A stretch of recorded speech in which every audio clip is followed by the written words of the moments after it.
I'll meet you halfway, right on the borderline. That's where I'm gonna wait. Oh. Good Welcome. morning, good evening, good day.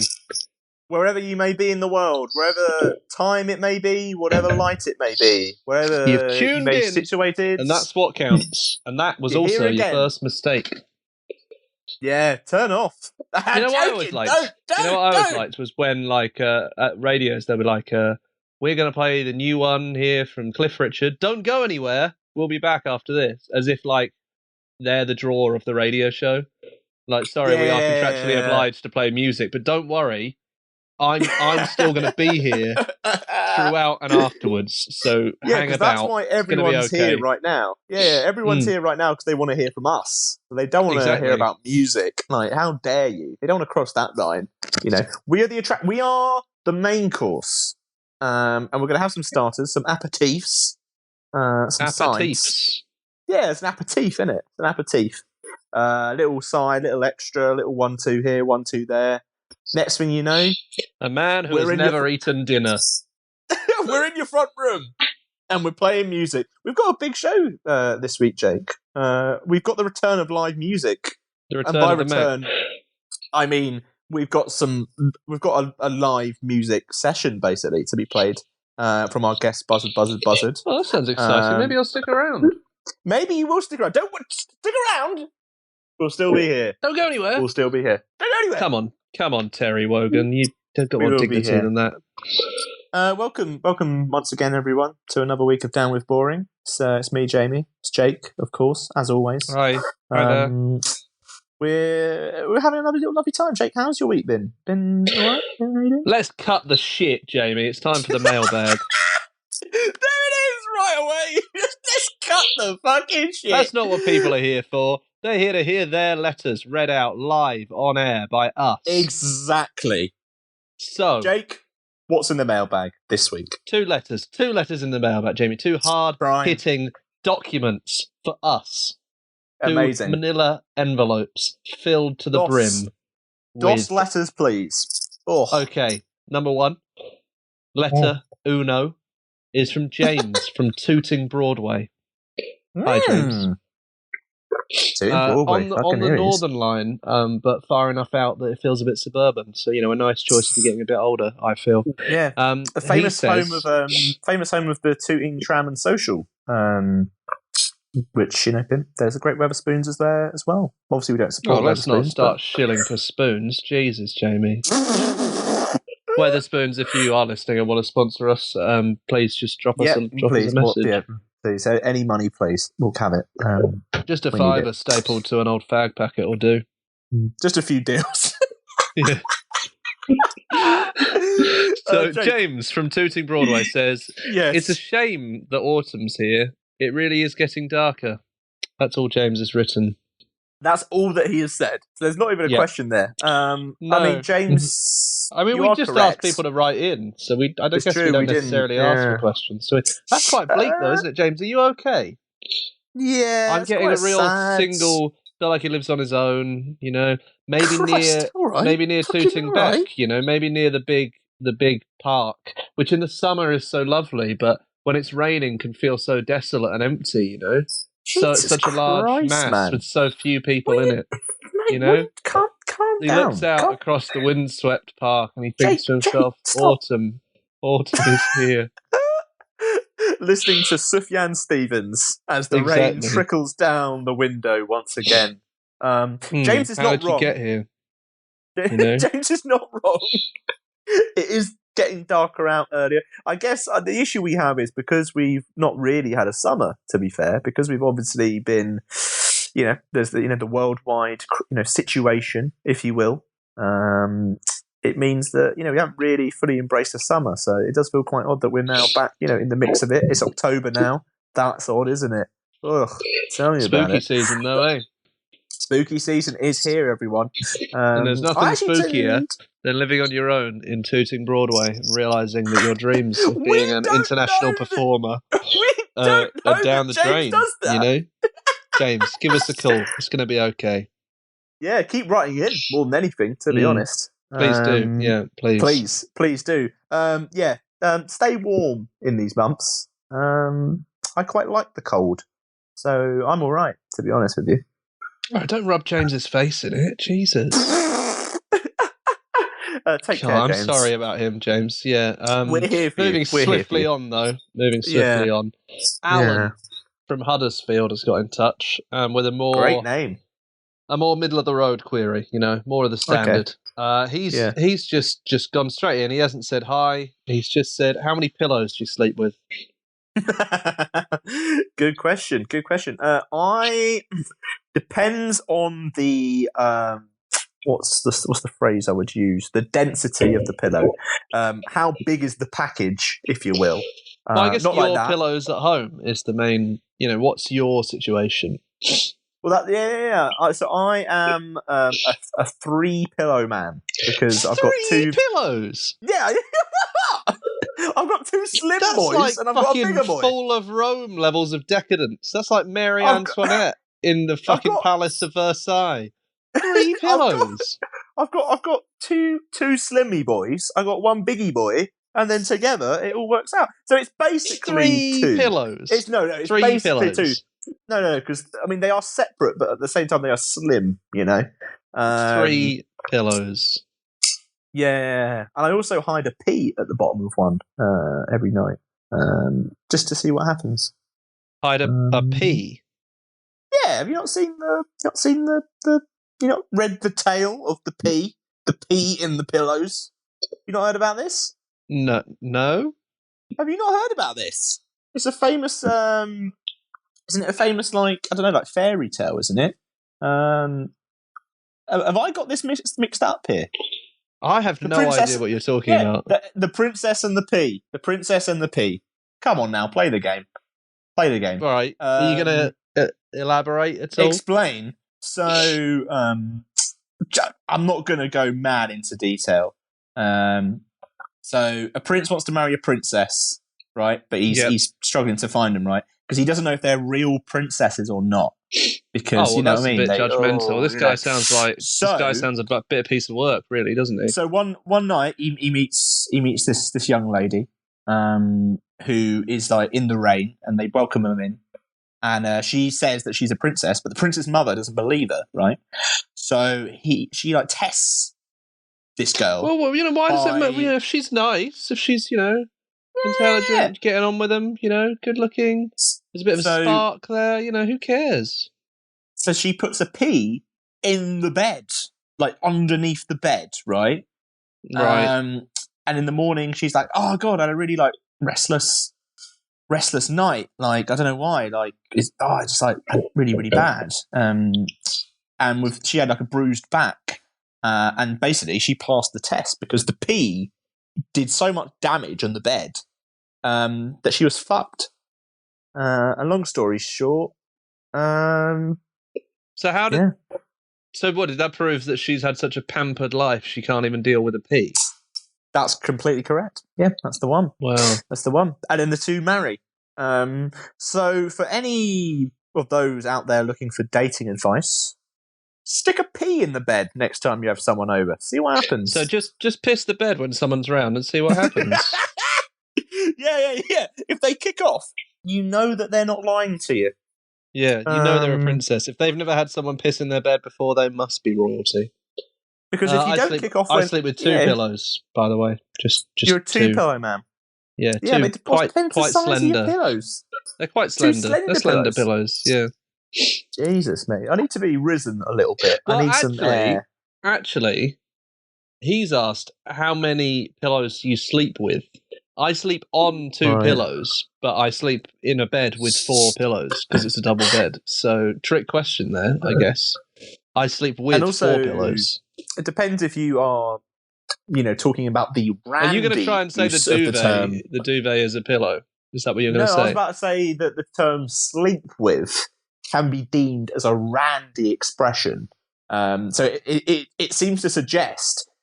He's asking whether we, engage in a sexual form with pillows.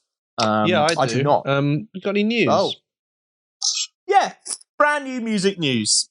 It's everywhere, and it's here. We're like a little beacon of music news that we drop in every now and again. Every week. Yay! Peaky Blinders. Let's open with some news of some returning. Pecans are a type of nut as well, aren't they? I quite like a little pecan plat every now and again. Yeah. It's very nice. Sundara Karma. Some Dork favourites. Former Dork cover stars. Good friends of the magazine here. They're back. They've dropped some brand new music. It's called Kill Me. It's not as, Jesus Christ. intense as... Is this written, this written by James from Tooting? Imagine. Fucking state of him. They're back with some brand new music. I'd like to clarify, I made up James. He wasn't real. So if anyone's thinking this is a bit harsh, he's not a real person. So I'm not beating him. He wasn't real. All of the rest are real, obviously, but he was not. He was not a real person. He's fine. This is brand new music. It's the first new music, I guess, for like, I don't know, only like just over a year, to be fair. Like, they've kind of turned this around quite quickly. They released their second album last year, All Feelers Alphabet. And this is kind of like the start. It feels like the start of a new era for them, for Sundara Karma. Yeah, this is some new influences here, definitely. Proper different, yeah. So it's produced by Clarence Clarity, who's done obviously a lot of stuff with like Charlie XCX, for example. And they've got like a creative director now called Hannah Diamond, of course, everyone knows. So, famous musician in her own right and doing loads of shit all over the place.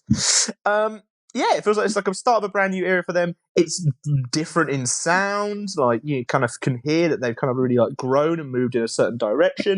It's great to have them back, and also interesting they're doing different stuff now. That's like really good to see, isn't it, Jake? Yeah, especially as you say, they haven't actually been away that long, so no. I was quite surprised to hear this. I did kind of think, new Sundara Karma, that'll be nice, that'll slot right in. But there's definitely, some new influences on here. And I'm quite interested to see where they go with it. I assume there's another album. I don't know if they've announced it, but I think we can safely assume that's where this is going. Yeah, they're moving in a direction, aren't they? There's going to be some new releases coming up. It all feels like they're like working really closely now with a new team.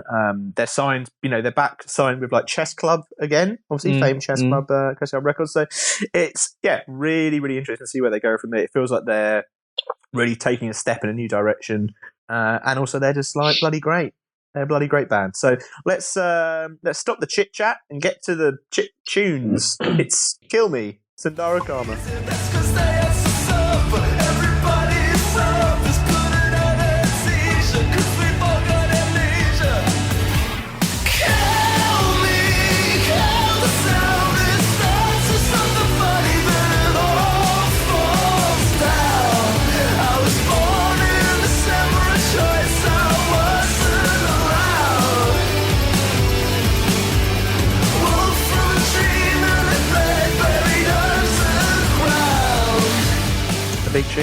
A big tune. Returning Sundara Karma.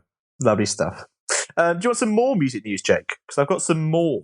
I've got some more returns. I think I'm full, but I guess I've got room for a small one, yeah. Open your gob and let me shove this down it. The return of Goat Girl. Goat Girl are back as well. They've dropped a brand new song called Sad Cowboy. And they've got a new album on the way, which is coming out in January. Next year, 29th of January, to be precise.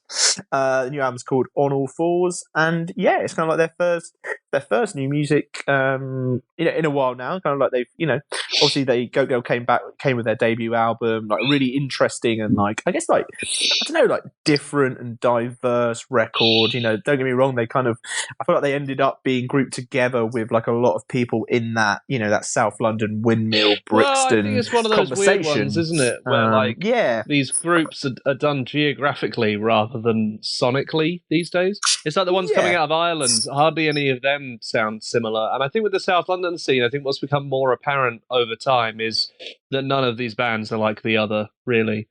They're all different in their own way. I really like this new Goat Girl track, and I'm glad they're back, because I thought they were one of the more interesting ones to come out of that scene.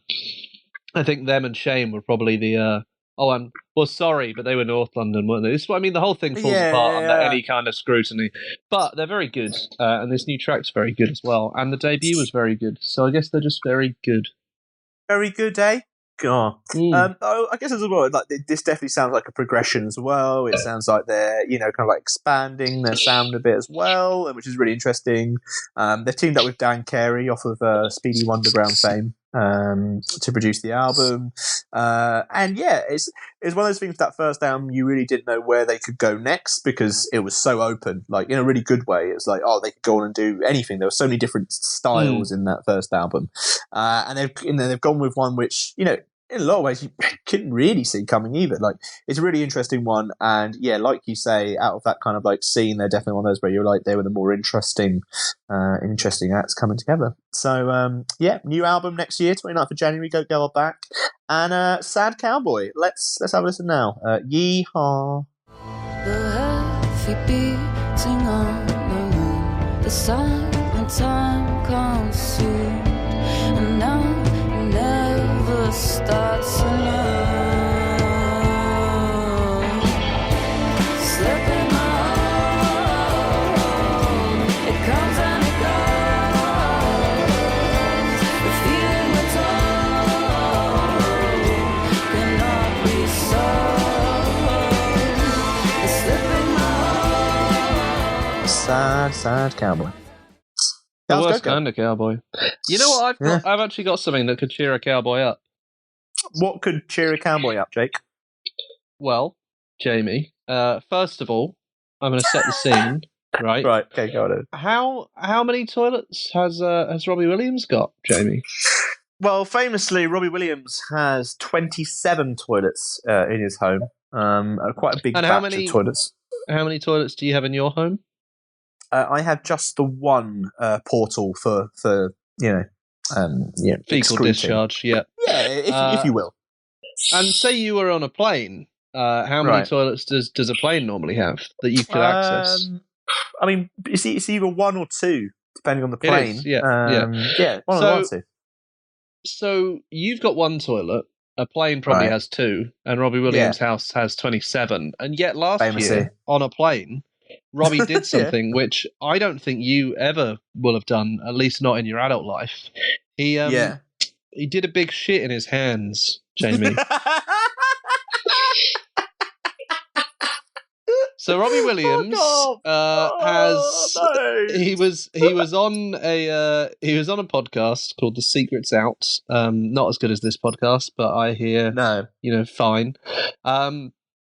And he said that basically he gets a bit gassy on planes, and then he's got this right. He said he's got a system which prevents the farts from making noises, where he pulls one of his arse cheeks out of the way to fart. And I don't really know how you can do that on a plane without anyone looking over at you and being like, so, what the fuck is that man doing? Yeah. He looks like he's putting his hand in his pocket when actually he's tucking down to get one of the cheeks just to move. Move it to the side? No, not in his pocket, because he admits to shitting in his hand, so he has to have hands to cheek contact. He's down rummaging there. around, and he's done a fart, and instead of farting, he's done a big shit all on his hand.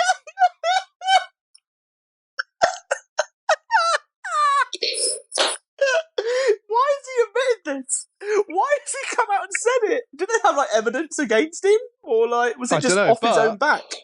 But he actually adds in a bit that he's quite. He says, "Fortunately, I got none of it on the fabric." I mean, So it's all in your hand, is it, Robbie? Fortunately, the whole shit went in my hand, which I used to hold things and touch stuff and not have shit on. I want to know the next steps of that story, right? Because don't get me wrong, the act has happened. It's, Jesus Christ. You've just shat in your hand. You know what I mean? Wife what did you do from there? Didn't know this. So she was like, was I on the plane with you? Like, how's he got away with this? Has he just sort of pulled his hand out like clenched fist and be like, I'm just off to the loo? I want to know you got there? I've got a spider. Spider, don't want to open my hand. Where did the shit end up? Is all I'm asking, right? Because if he's got the shit in his hand, did he go and throw it down the toilet, or did he just sort of push it under the seat? Put it in the sick bag, like the little just like. Is there a plane cleaner somewhere who has listened to this podcast after a year of confusion and been like, "Oh my god, it was Robbie Williams"? It was me. If it is you, we will have you on this show in a heartbeat. Just saying. Please, we will have you on. I'm just so intrigued what happens from here. I mean, don't get me wrong. I'm still stunned by the fact that he has just shat in his hand. That is a bit mental.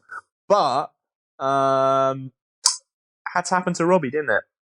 I bet it felt nice for him to tell someone, though. He's been keeping that for a year. Get it off his chest. Well, get it out of his hands, if you will. Exactly. A real release, I imagine. A real release. I imagine, he'd really been clenching that in for a while. It must have felt nice to just drop the mother load, Jesus, my man just shitting in his own hands. What's the world coming to? I don't know. I tell you what, though. That's going to smell, isn't it? It's not going to smell sweet like candy, is it?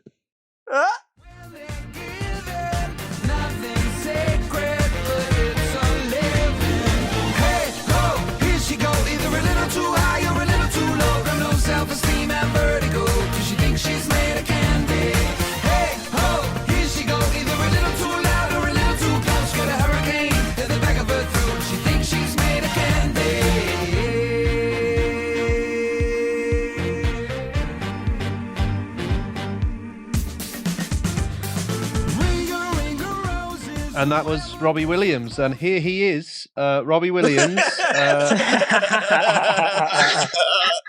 Imagine. We just need you to pretend. Sorry. He dropped out at the last minute, didn't he? Who did we get instead? We got the wonderful Tom from Buzzard Buzzard Buzzard. Tom, how are you doing? Hey, how's it going? Yeah. Hopefully looking a little less aged than Robbie.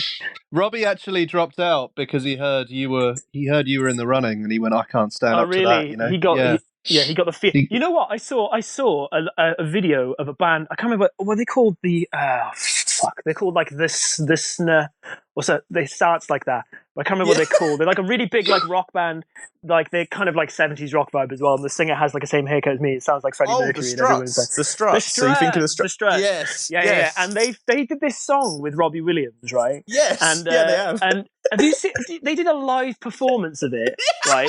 That was fucking mimed, and they green screened Robbie Williams in, and but they're all acting like it's completely not. They're all acting like Robbie's there, like they fucking like the lead singer is like so looking over at Robbie, being like, "Yeah, man, this is great, rocking out." You know what I mean?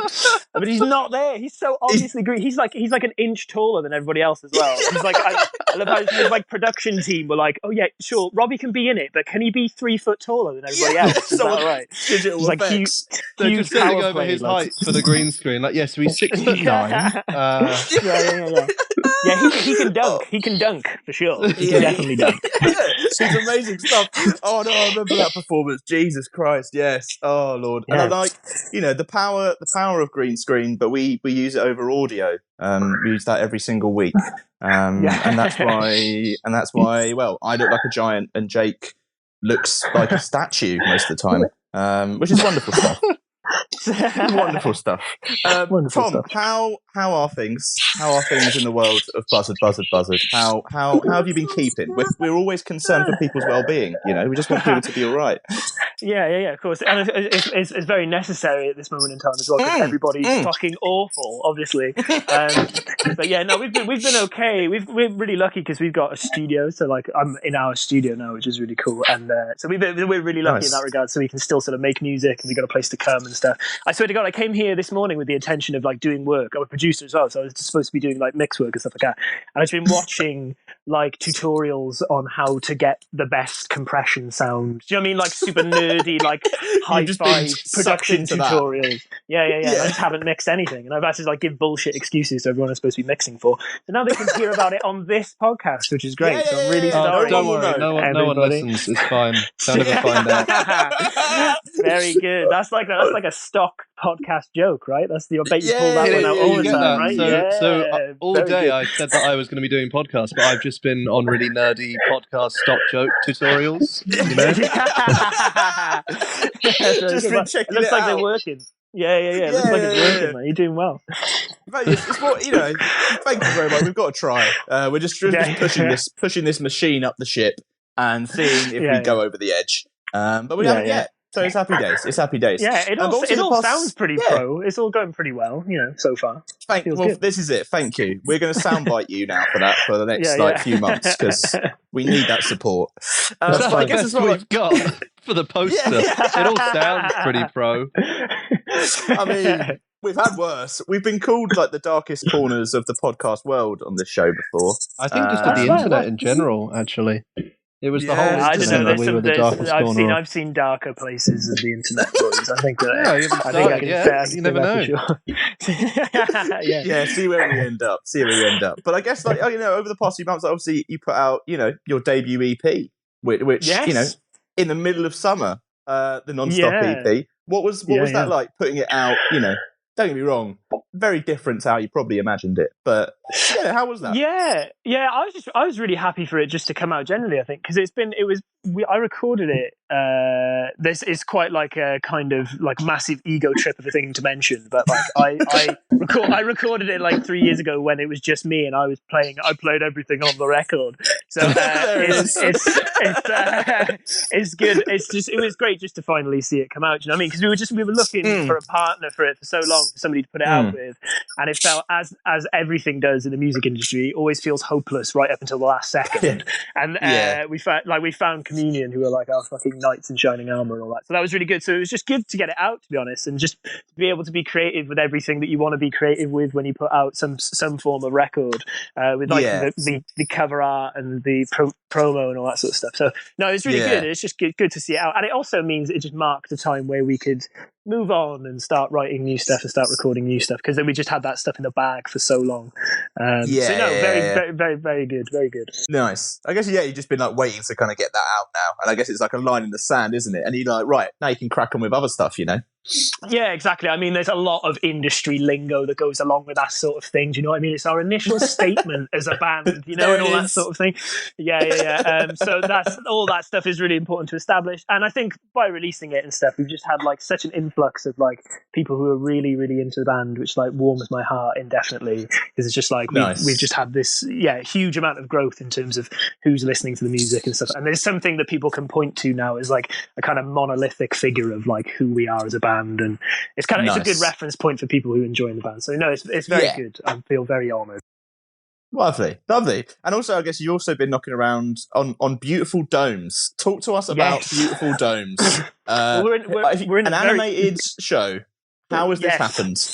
Well, we're in a very fortunate position to have such a caring label that we can sort of go and pull their fucking trouser leg for money to do fucking ridiculous things that nobody would ever want to do, and they say it's kind of like the Super Furry Animals basically fucking bankrupt Creation Records because they wanted a fucking tank with their fucking name on it and stuff like that. It's kind of just what we're trying to do, really. Just seeing how far we can go before we bankrupt. To all of the label who are listening, thank you very much. We're having a great time. We're having such a good time, man. It's coming out well. And how did this idea come around? Beautiful Domes, how did it happen?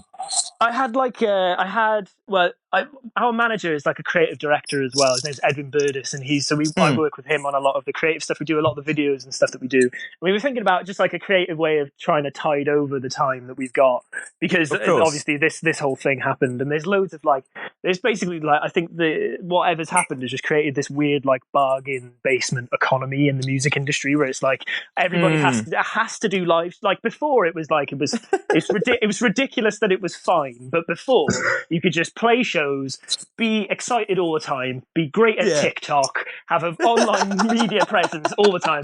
But now you've got to live stream everything you do and shift tickets online. So it was just let's do something that's not that.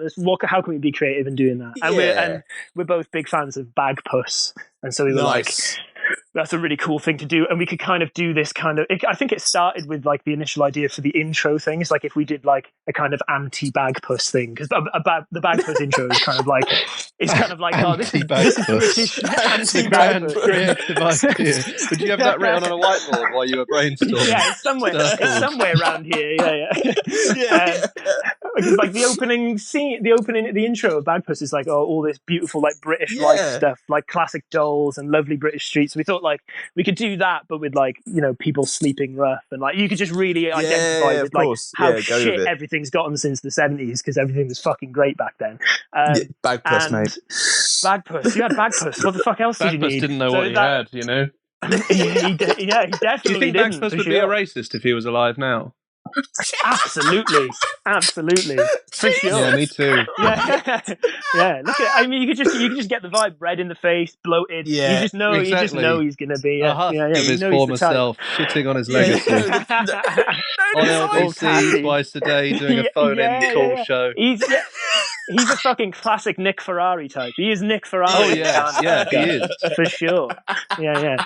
But yeah, so we came up with that idea, which was cool, and then we just kind of like developed the idea of because Edwin, our manager, his sister makes these dolls, makes these like weird like elf-looking dolls, and we were like, oh, we could get Edwin's sister to make some dolls, we could animate the whole thing, and it was a good like. I really love opportunities to write music for a purpose, and that isn't so ingrained in my own fucking paradoxical ego of like, oh, what do I want people to think about me in 15 years? It's like nobody fucking cares. So it's like it's good to write something for a purpose. Yeah. So that was loads of fun, and just it's good. It's just fun stuff to do. Do you know what I mean? It's good to. I think it's good to engage that other half of your brain when you're a musician, to get away from the music side of things a little bit. You know? It's good to do stuff that's different. That's it. You're doing something that's different compared to. It also sounds like you had some kind of like Ocean's 11 style team of the perfect people to do this around you. Like a sort of montage of all these people you knew calling in favours, but instead of robbing a bank, robbing a casino, it's making an animation. Creating a fucking shit Bagpuss. Yeah. We have this nickname for Christian at Communion. I think it's probably the first time he's going to hear it if he listens to this. But after we left the first meeting with Communion, Christian's like, I always paint him on Instagram as this kind of like Goebbels type character, because he's like the marketing guy, and so he's like always on the computer and stuff like that, and in the Ocean's 11 theme of everything. Yeah. Like Goebbels was, always just couldn't get off Goebbels. Would you pay attention for 30 seconds? Someone take Goebbels' phone off him. And so we always call him the hacker, because like we came away from the first meeting and he was like, we were talking about, I don't know, we were in like the first meeting and we were talking about like websites and stuff, and he was like just like looking up occasionally to be like, have you set up the DSN server? And we were like, I don't know what that is, and he was like, okay, 2 seconds. And it would be like tap of a keyboard, and it'd be like done. It's just like, he's the hacker. So Christian's on board for that. So Ocean's 11 I think is very apt as well. Very good. Very good observation. It's a similar setup. Yeah, for sure. Does that mean that the these dolls, obviously? I mean, where are these dolls now? Like, do you have your doll? Does everyone have their own dolls, or is it another facility, if you will? I wish they're currently in the possession of Edwin, our manager. But he kind of like he's kept it on the fucking down low because we all really want him. And then I saw that he posted a picture of them on his Instagram or something like that. And it's like, hey man, why are you keeping those dolls? It's really strange. We gotta. I feel like this is a good platform to tell you about this because it's quite a funny story. Is that we got a message from this chap on Facebook who was like, right, I just wanted to send you a message because I didn't want to say anything in public, right? But I know you guys are in you're in a 70s band, right? Yeah, it's kind of 70s-esque, and your haircut looks a bit like him, and the dolls and the kids stuff, it's all just a bit Jimmy Savile. So I just take it down. Could you believe it? The bollocks on the man. Do you know what I mean? How dare you? I love the thought process behind that. To say like, I better let him know. What are you doing? Are you doing anything? Yeah, I'm just composing a message to a small band that I've noticed are a bit Savile. Yeah. What I like thinking about is the issue with Jimmy Savile wasn't any of the stuff that man has described. That was all fine. No, totally not. Yeah, that was what made him famous. That was the good stuff. The good stuff. Exactly. What I like to think about is that for 6 months, like he's discovered us. He'd be like, "Oh, okay, 70s-esque. All right, I'll let it slide." And then, like, he's seen a picture of us, and then he's been like, "Oh, haircut. Can I let that slide as well? I'll let it go." And then we release Beautiful Donuts. He's like, "Yeah!" like, There he is. he just has to get in touch. It's like, this is 3 unacceptable. strikes and you're out, you know? Yeah, exactly. Oh, yeah. Yeah, rough. Put that on the poster. Put that on the poster. It's all a bit, you know. You know. Just want to let you know. Yeah, Oh, when in God. actual fact, it's most definitely not. So I just want to make that very clear. Just go on record saying that. Most definitely not. Just being very certain. Just want to clarify that right now. For sure, Above for anything sure. else. Oh, Lord. Oh, so the result of Beautiful Domes has been some very strong responses and reaction. Yeah. What was that? Well, obviously, including in Beautiful Domes, of course, is some cracking live performances, and Yes, we're indeed. very lucky here to be debuting one of them right now. Wow. Yeah. So this is taken So from. you've got your obviously instruments episode with 1 you, is haven't live. you? Yeah. You're in the studio, so Yeah. just turn around. Yeah. And you just said see you what did a happens. lot of songs, you played everything, so what's the excuse? Come on, you Yeah, did play it all so at here we once, go. Yeah, right? I'm all strapped in. I've got like a kind of you've seen that movie Elysium. You know when like Matt Damon gets Yeah. cranked the up full- in that like kind of body armor thing. That's what I got going on that. right now with an instrument on each appendage. Yeah. Amazing. Well. So obviously, episode 1 of Beautiful Domes is out now. Episode 2 is coming soon, but we've got Yes. a sneak peek of the live track performed from it. So strap on in. This is What Is Hate by Buzzard Buzzard Buzzard. 1, 2, 3, 4.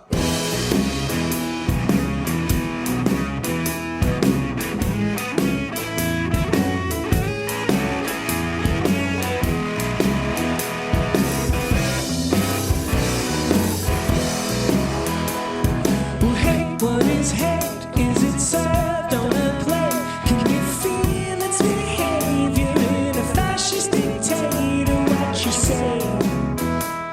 Well, come on, tell me what is hate?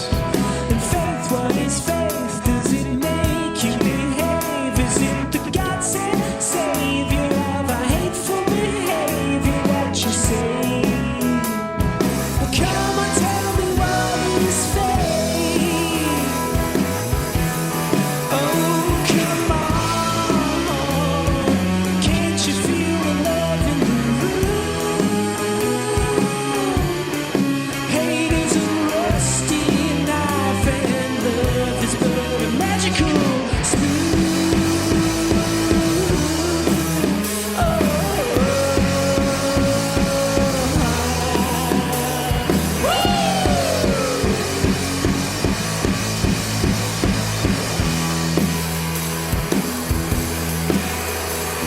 And fear, what is fear? Making cheer disappear. Is it all in our brains or in our hearts just the same? Oh my dear.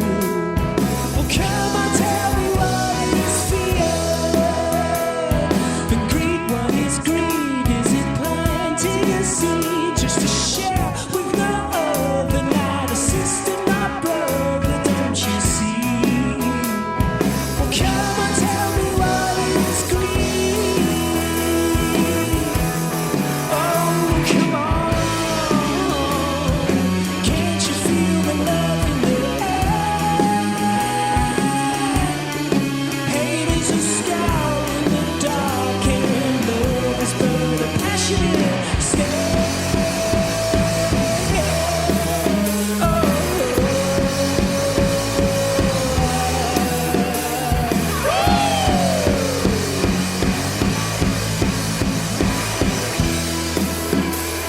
Rocket Man.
Live music, Jake. Live music. What is hate? What is it? What is it? I'd say This is the question. Hate is an elderly bagpuss, you know? Yes. I love that we've come out of this conversation with that clear mindset of bagpuss, you know. A racist Hey, bagpuss. I'm a Wombles ultra, you know. Any other It's TV true. shows can fuck off. The Wombles is the one for me. Yeah. I was never a Wombles guy, you know. I never really got Wombles. Yeah. Well, to be fair, I don't think I've ever watched it. I should definitely watch the Wombles. I was a Teletubbies guy as a kid. I'll I be that's kind honest of in with a you. similar realm. I'll be honest with you, I can't really remember any of Wombles. I just do this as a bit for the podcast. So if it's shit, don't blame me. Just swearing allegiance. Yeah. Like an anti-masker. I don't know why. I just don't want to. I probably wanted to check it's not like, you know, deeply offensive or something in the because it's a few years old now. It could, you know, there could be casual slurs in there. I don't know. You have to go back and check. Yeah, you never know. I haven't heard anything, and you know, seeing as like there's a lot of politically righteous people out there who want to tell us that beautiful domes is a bit savile. I probably would have heard of it. We probably would have been let know. Reply to that guy, say, yeah, well, what do you think of the fucking Wombles? I mean, Jesus Christ. Yeah. There are fucking bigger problems in the world, mate. Have you seen the fucking Wombles? Like, just throwing the Wombles under the bus. like a true fucking bagpuss fan, for sure. Yeah, throwing the Wombles under like the a bus. bagpuss would. Oh, tremendous. It's about this time. It's time to play some games, basically. Greetings and welcome. I want to play a game. We're all about fun. We're all about games here, and we've come up with clearly from our discussions, as I'm sure you're aware, we are more about that. It's time to play a game that we have nicely called. It's Late Night City or Late Night Shitty. Yes. Whoa. There we are. You know, Jamie, a few weeks ago when we sort of committed ourselves to each one of these being a pun on something to do with the band. It's not you hit a roadblock here because that's not very good. That's not a very good one. I think it's a solid 6 out of 10. There we go. Okay. That's pretty good. I've never heard a greater summary of my life than a solid 6 out of 10. It's a solid 6. It's a solid 6. And I'll take it's not moving. There's no differential. You're not going up or down by 1. It's like it's always 6. Consistency is a good thing. I know where I am, and I'm comfortable there. So it's time to head into the Late Night City or the Late Night Shitty. And the answers are simple. A Late Night City, it's alive, it's buzzing, it's all going on. The energy, the excitement, the friendship, the camaraderie. It's all there in the Late Night City. And the Late Night Shitty is not that. It's exactly what it says on the tin. So what we're going to do is we're going to run through... Really, what we're going to do is say some things to you, and you tell us whether they're good or bad. But you have to use our convoluted system of Late Night City or Late Night Shitty. We released a kind of episode, like a webisode based thing called Rock or Not. So I don't want to say that you've stolen our idea. I just want to say that potentially you did some research and you thought it might have been good. But we'll see if it stacks up. If anybody wants to go watch Rock or Not. We've just classed it as a completely different name, just with shit in it. It's all fun. It's all good. So let's start with the first one. So is this Late Night Shitty or Late Night City? We're talking about people who ring the bell multiple times on a bus. Ooh. I'm going to go with Late Night City, and you know why? I like people who are assertive, and I think that's like being assertive. Like, go get what you want. Like, you want to get off the bus, you get off the bus. You know, I think more people should be sort of influenced and involved with their own assertion of what they really want. Late Night City. Go and get it. Go and get it. Like, go and get it. Get off that fucking bus. Yeah. You want to get off the bus? Get off it. Get off. Also, you don't want to be the guy who like will ring the bell once and then you know where the driver like ignores it or just forgets and then drives past the stop and you're left there standing there like. There's nothing more like classically British and depressing than that whole scene that you've just painted. Somebody who's like wants to get off the fucking bus, but the bus driver doesn't, so they just stay on the fucking bus. Do you know what I mean? It's just like that's why it's good. Get off the bus. The bus driver on my school bus, one of them was really, really angry all the time, as you would be if you were driving a bus full of school kids. Understandable. And he always said, if you ring the bell more than 3 times, I'm not stopping. And all that did was meant that the 3 or 4 stops when none of the popular kids got off, all the popular kids just rang the bell about 400 times. So there were kids that I don't think got off at their bus stop for a year. You know, they just had to walk from the next one. They're like fucking 10 minutes home. And you know what that is? That's fucking lack of assertion. So that's why that's ringing the fucking bell more than once. Go get it. Go get it. Man. Go get it. That is late. That is late night city. Oh, incredible. Okay, Jake, all right. What else have I've you got one. I would like to say actually, most of these are late night themed. So we have, it is late night city. Fabulous. We have actually got, there is a theme, a very loose one. Very good. No, that's good. Yeah, this one. Sorry, food... Jake, are you trying to like save the concept that you yourself ripped apart? Yeah, I'm growing attached to it now. I can take the piss out of it because I was involved in its birth. But don't you fucking dare, Jake, what have you got? The food you order at 3 a.m. in the morning after a night out. Very interesting. It sort of depends on a lot of things, like on how far along you are in whatever you decide, whatever road you've decided to go down. There are many, many roads that you can go down. That's true. So how, like that sort of thing. Where you're ordering the food from, that's a big thing. Cardiff's really fucking bad for like late night food. There's no like place. The one thing that whenever I go on holiday or ever I go away, there always seems to be, or it's even just anywhere outside of Cardiff actually. Fuck that. I think we were in fucking Liverpool, and I was like, this place is amazing. Places stay open past fucking like 8 p.m. This is insane.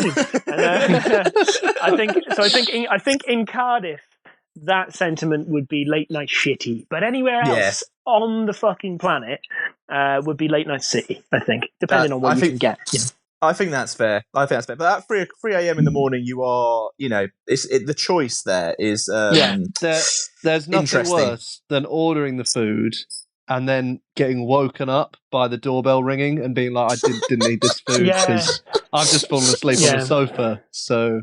Yeah. I've done that. I do that. That's my method of choice usually. Is that I just like become so overcome with hunger and like ravenous. Like, just that scene in Madagascar where who's Ben Stiller plays the lion? Does he? And Chris Rock plays the zebra. Alex the lion. And then when fucking Ben Stiller is in the wild and he sees Chris Rock obviously as a zebra, and he's like, I love your refusal to engage with these as characters, like just they are the actors. It's Chris Rock. I'm not referring to it as a lion because it was not played by a lion; it was played by a man. It's not a real lion. It's fucking Ben Stiller.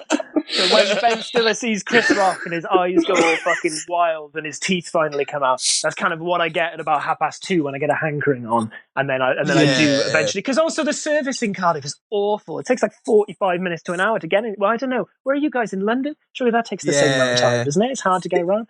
I don't know. Yeah, but it's hard. But there's so many in London that you're ordering from somewhere like 8 foot away from your house. The guy probably shares your flat. Yeah. The renting's so expensive that you probably got a chicken shop in the kitchen anyway. You're just renting out. It comes with the place.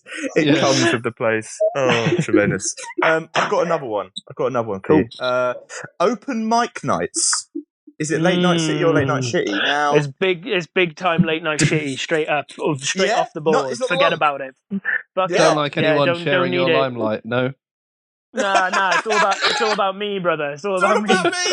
Yeah. Open mic nights have the tendency to get a bit like my Auntie Sue up the rugby club. Do you know what I mean? Like fucking come on Eileen and all that. Do you know what I mean? It's just a bit. I don't know. It's just a bit bad. It's a bit embarrassing. Yeah. And often you get. It's like I'm all up, obviously, of course, for people getting into music and being musicians. But what you get at an open mic night is a particular set of people who have a more of inflated ego than me, which I know is like considering what we do live and what we've been doing is pretty much like beyond impossible. But like a lot of the time, people who perform at open mic nights. Now, this isn't a blanket statement because I don't want to get myself in trouble, but people who perform that I've seen performing at open mic nights. With, I don't know, man, we got fucking called a nonce by some random guy just because we put out a fucking... That's true. If he likes open mic nights, that's it. Your career is over. But people at open mic nights, they tend to think they're more important than they are, and that the sort of the room belongs to them. When in actual fact, I think the that's mood fair. in the room is like to enjoy some music in the background whilst you yourself are having a good time. And I feel like there's just a lot of tension there a lot of the time. So I'm going to go for late night shit. Yeah, I think also, if you're gonna go for it, start a band, get on the road, get going for it. I reckon. If you're gonna go for it, fucking start a cover band, fucking play weddings, make money from music, unlike the rest of us.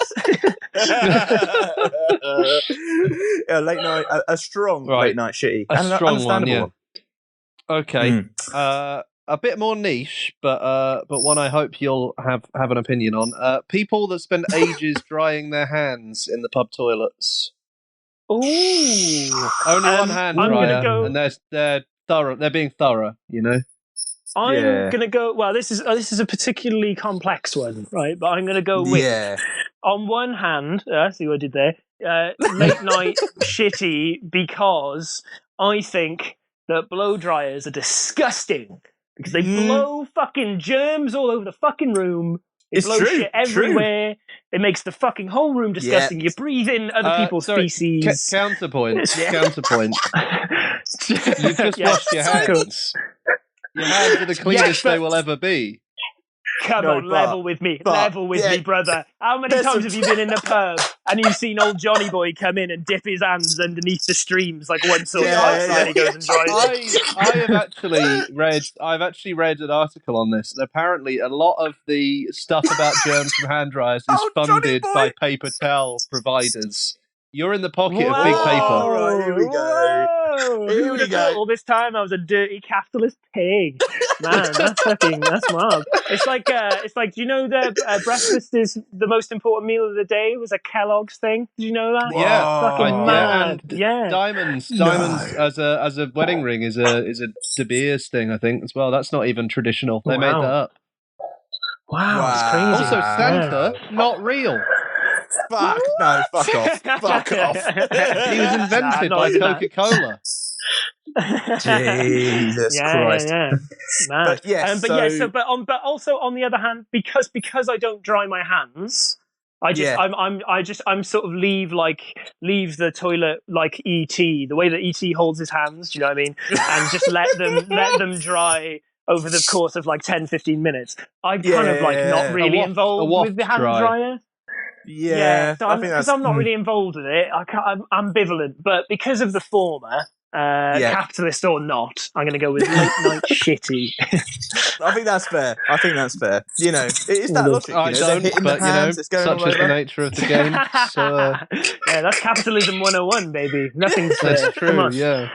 I just want to flag right now, once again, that Down With Boring is open to all sponsorship opportunities. If you are a paper towel company or a hand dryer, just tell us what you want and we will say it's the best thing in the world. This is the battlegrounds. Why not pay to win? Exactly. Yes. Oh god. Another one. This one a bit more less late night, more personal. I think for you guys. It's people that call you Buzzard times 3 instead of Buzzard Buzzard Buzzard. How does that grind your gears? It really does. It really gets me. But I understand it's long. It's long. I get it. So is Buzzard times 3, surely. I mean, it's the same amount of words. And I'm not even really expecting people to get it right. Like, you can be like, better, and I'll be fine with it. You know what I mean? It's like totally cool. But I don't know, it just feels like such a conflation and just like it takes away all the, the energy from the name. I don't know, without sounding like a fucking nuanced artist, like dancing around, like you're taking away all the fun from the name and the energy. It does. I'm going to go with late night shit. It grinds me. It's irrational, but it grinds me. I don't know why. Would you prefer triple buzzard?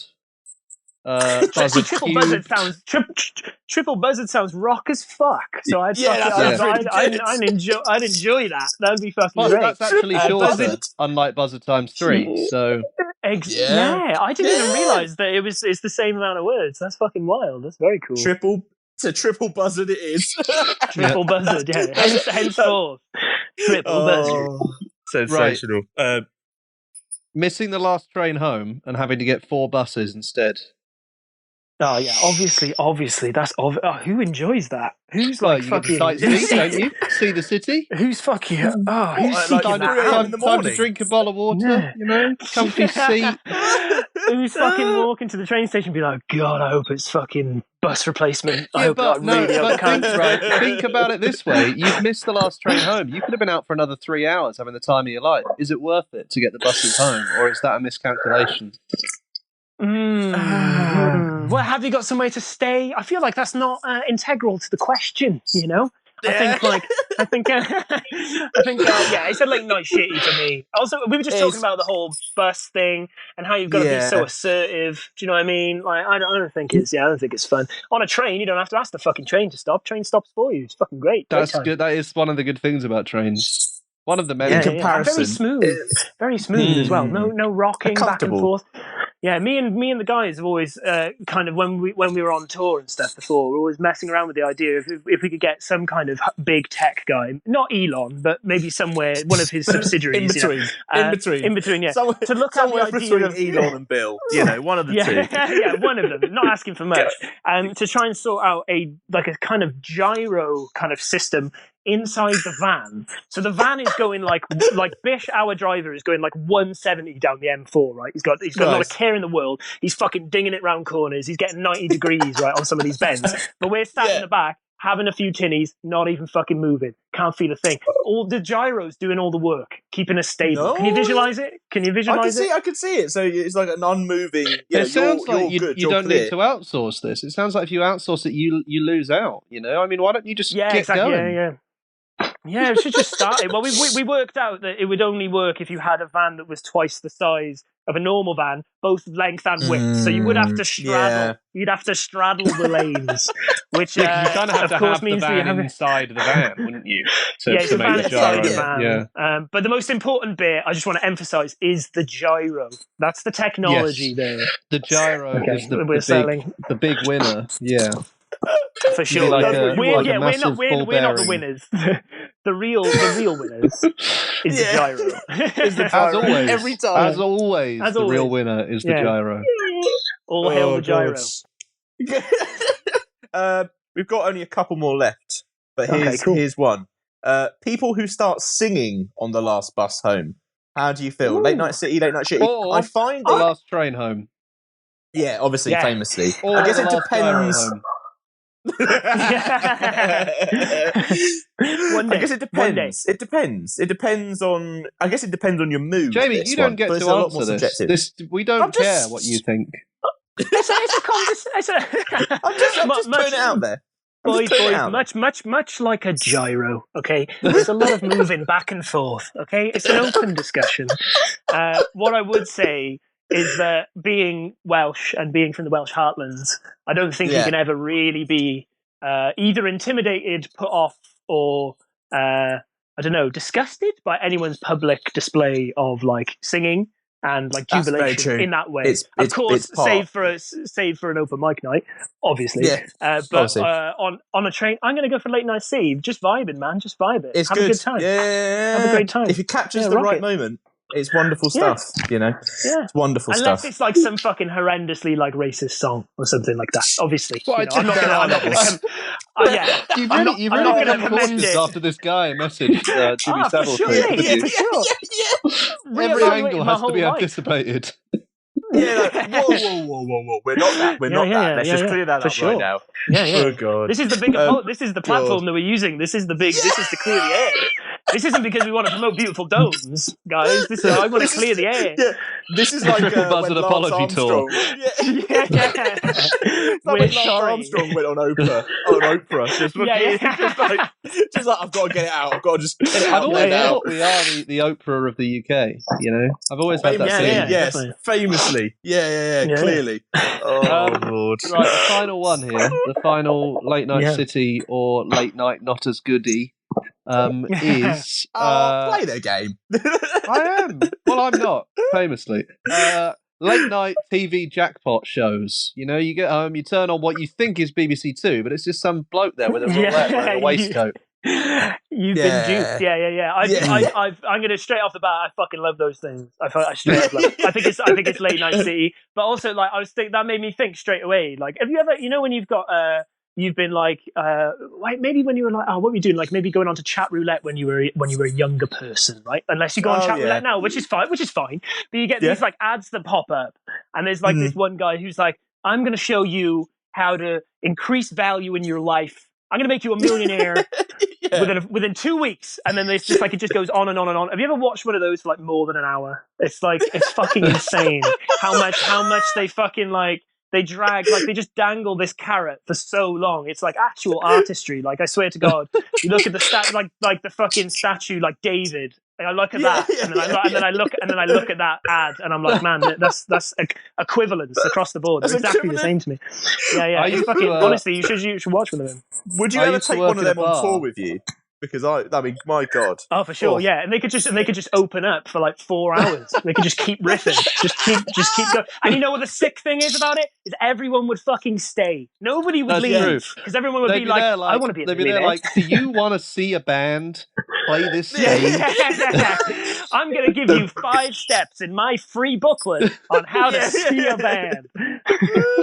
Nah, fucking great. I used to work in a bar and we had TVs on, and like when after everyone was kicked out and everyone was cleaning up, they never changed the channel over, and it would always go on to like those adverts, and it was just great. They all have the same voice. It's quite disturbing. Yeah, no matter what they're selling, it's always the same voice. Yeah, but it's that weird kind of like, I don't know, it happens a lot with people who present stuff on YouTube as well. They have this kind of similar sentiment of trying to like encourage you to be like, to feel good about yourself. Do you know what I mean? It's like the whole spiel is exactly the same. Like, hi guys, how's it going? I'm Jake here from, sorry, I didn't want to use your name, but I'm Jake here from drumtechniques.com. Don't forget to like and subscribe. That whole thing. It's like the same thing. And click the bell. You've got to click the bell as well. I mean, come on. Yeah, now you've got to click the bell. Yeah, it's mad. I love how like fucking YouTube and all these companies like keep inventing ways to keep people on their toes like that. So they just want to keep pushing people down. They know. People just get, they do know. But yes, in a few years, that'll be half the video. Don't forget to like, subscribe, click the bell, enter your email address, double click my face. You're going to tug the rope. Don't forget to bop it. Don't forget to bop it. Oh, it's fucking hilarious thing. I was working with a band called Do Nothing recently in the studio, and we had this this fucking joke that was great. It was fucking like we were imagining like this evil fucking Bop It. How fucking hilarious would it be if you had like if there was one guy who got like fired from Bop It or something, and his like one revenge to the Bop It thing was like twist it, and he'd be like, pull it. Oh. It's like kill your family, and so just like drop it in every now and again, like a fucking like murder people or something like that. And, like, kill your parents. Very good, like a malfunctioning. Very good impression of the Bop It man there. That was Thank you bang very on. much. Yeah. He was a real idol of mine when I was growing up. That's all I had. I based it off it. That was great though. You know, like when you if you start a new job or you're at uni or whatever, and there was like go around the circle and say one thing about yourself, and you could be like, yeah, I'm the voice of Bop It. Oh yeah, that'd be fucking everyone else out of the water. That's fucking wild. One day I could be the voice. Well, everyone's always there like, I once met a horse or something. And it's like, come on, Deborah, do better than that. Everyone's better than that. Come on now, mate. I'm the fucking voice of Bop It. Come on. Yeah. Up your game. You may have heard me before. Twist it. It's me. I know. Oh, bless him. One day. Oh God. But that was a Late Night City, I believe. That was great fun. It was Late Night City. Yeah, it was Late Night City. It was a Late Night City. Incredible stuff. This is unfortunately the time where we have to bid you adieu. Tom. That's all right. It's very sad. We should do this and not under the context of the podcast sometime when it's allowed. Exactly. Not restricted. Yeah. I don't mix with nonsense, mate. Yeah, we've heard what the geezer said. It's not that I believe the rumours, it's just I can't afford to be photographed around them. It's a fucking PR nightmare, mate. I'm not going anywhere near it. I just want to be We all able to. believe you, but unfortunately, the mob at the gate doesn't.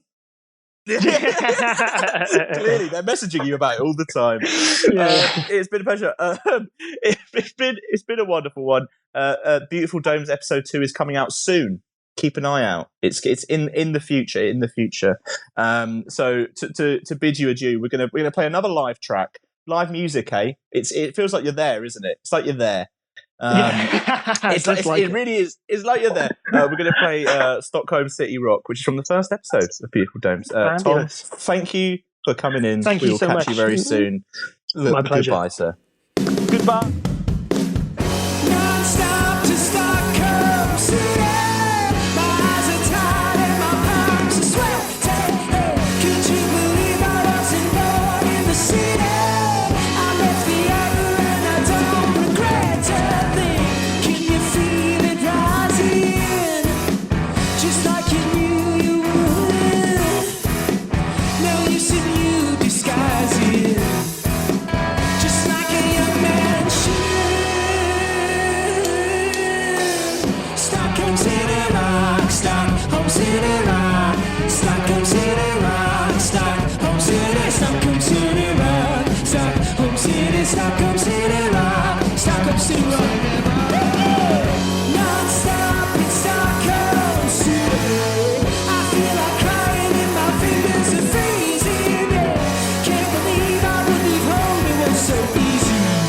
And now I just about regret everything. I can feel it rising, just like I knew I would. No use in me disguising, just like a young man should. Stockholm City Rock, Stockholm City Rock, Stockholm City Rock, Stockholm City, Stockholm City Rock, Stockholm City, Stockholm City Rock, Stockholm City, Stockholm City Rock. All right, let's rock.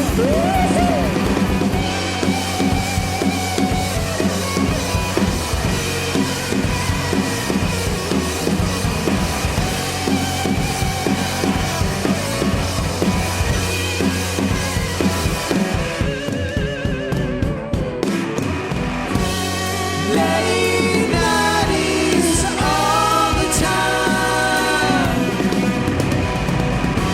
and I'm stuck in overdrive. Hope I don't lose my mind, 'cause I'm stuck on my own, and I've spent all my crumbs trying to knock on that door that doesn't open or close to Stockholm City.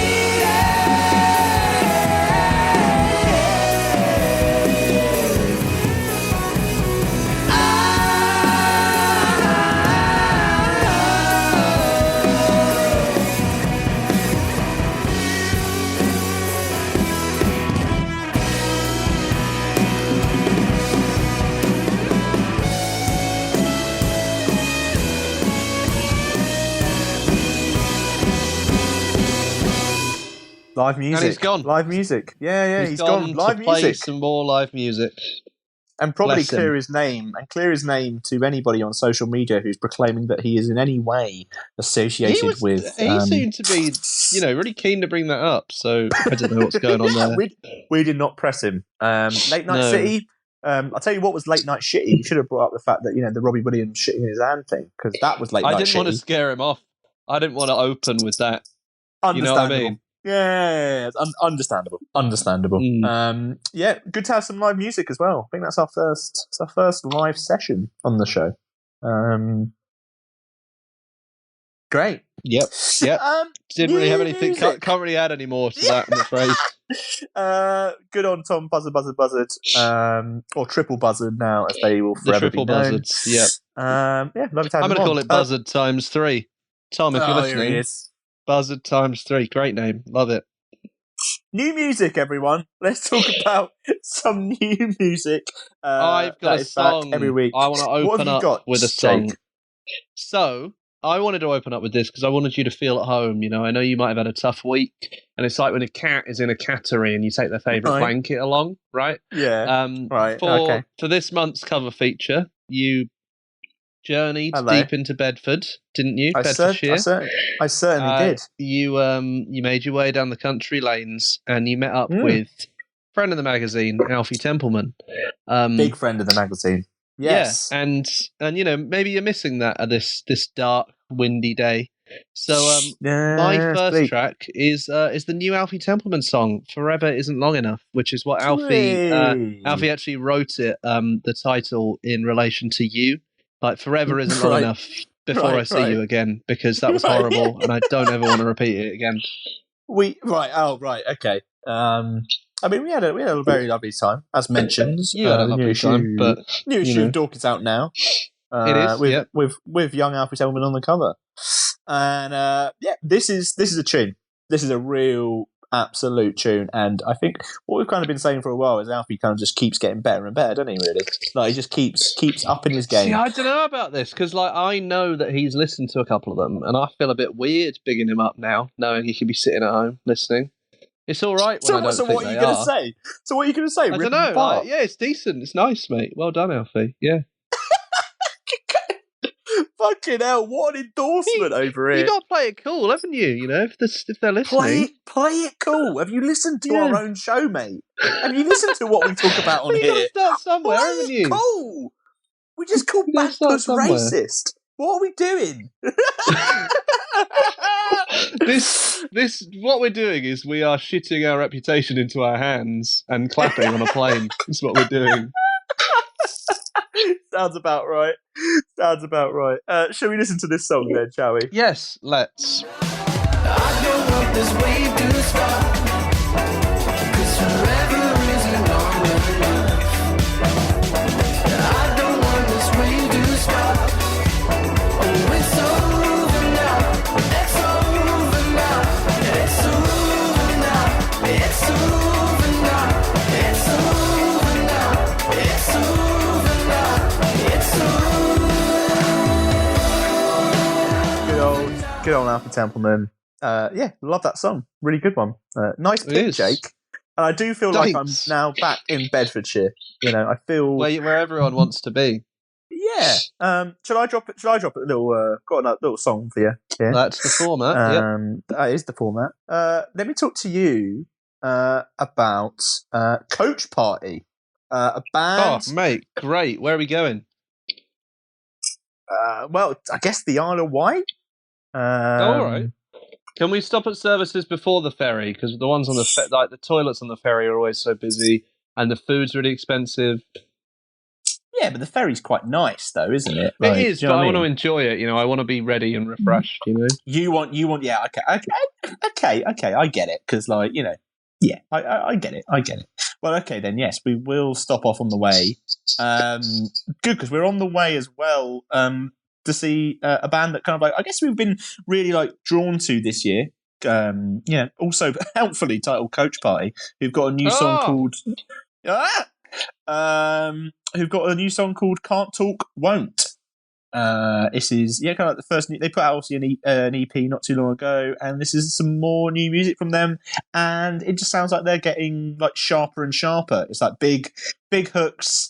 Big indie hooks, kind of really going for it, and this sounds absolutely like a belter, if you will. It's a belter. It's good fun. It is a belter. I'd agree with that. It's great times. And you too can agree that it's a belter once you listen to it, because obviously if you haven't listened to it, then it's just really awkward. So we're going to let you listen to it. This is Can't Talk Won't by Coach Party.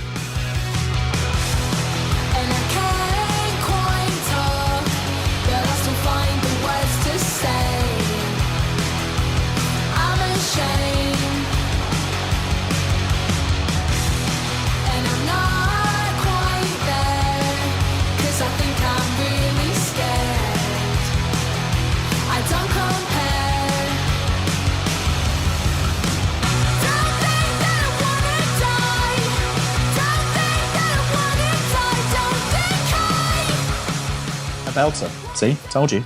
A belter, that's true. You did not lie. I did not lie. You shot straight. like the beginning of James Bond, where he turns and he gets the guy. You know, wonderful stuff. Yeah, good on Coach. But yeah, really, really really excited by the stuff that they put out so far. They sound like a band that just keep getting better and better, and yeah, really intrigued to see what comes next. I feel like they could be a really, really special band. They good could, on them, and they will. I'm will sure.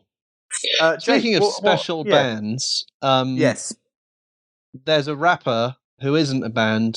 There's not really any relation at all.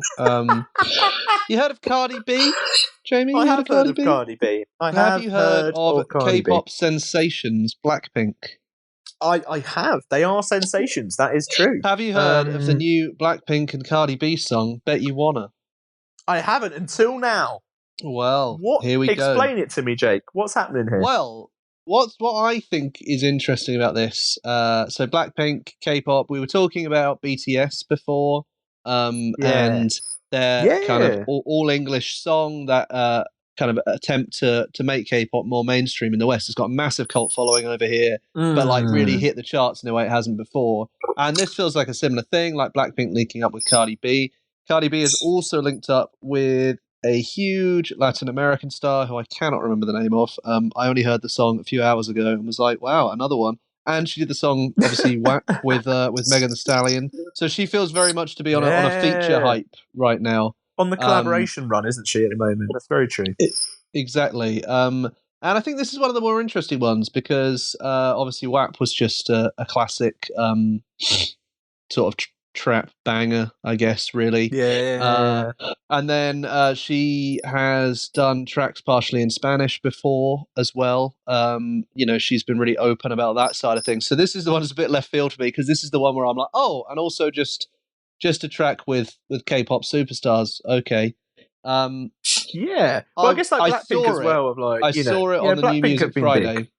Of course, yeah. Like it makes sense, but it's just like it's the one where there's not really any kind of background to it. And I saw it on New Music Friday, and I thought to myself, I bet this is great fun, and it is. It's very, very good fun, and I like that about Cardi B. The features actually feel like she's put some effort in, unlike some rappers where you're just like, you've really phoned this in. Like, what are you doing? Yeah.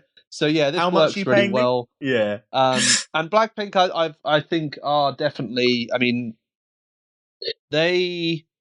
where did they play? They played a few festivals, didn't they? A couple of years ago, or they played Coachella. Yeah, they played Coachella. That's right. Maybe last year. Yeah, 2019. Maybe. Yeah, which obviously made a lot of headlines again for that kind of K-pop breaking out thing. So it's really good to see them like kind of following up on that and keeping on being on people's radar.